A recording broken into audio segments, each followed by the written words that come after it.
Oh man. My name is Jackie, and I go to University of Washington in Seattle, and we're at Smolny Sobor. It's a church.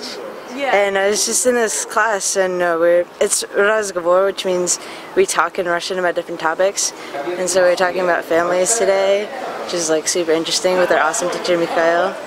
We were talking about marriage and divorce rates and how many kids we want in our families. And he was also talking about this kind of big problem that Russia had in the 90s where because everybody was so poor, nobody wanted to have any kids. And so when he had his kids in the 90s, he would bring his son to the park, and there'd only be 3 babies out there, so they had to close all the schools and close all the parks.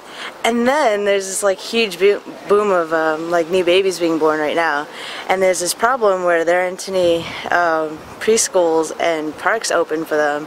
So they're just what do we do?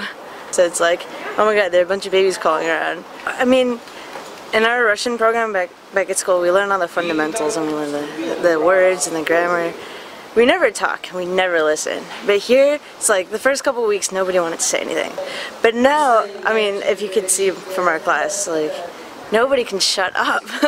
Everybody has something to say, and they're all using their Russian, and they're not afraid of it. And I think it's really awesome, because then when we go out there, we can say, we all have this confidence that we can say almost anything in the language with the limited amount of knowledge we know, and it's a great experience.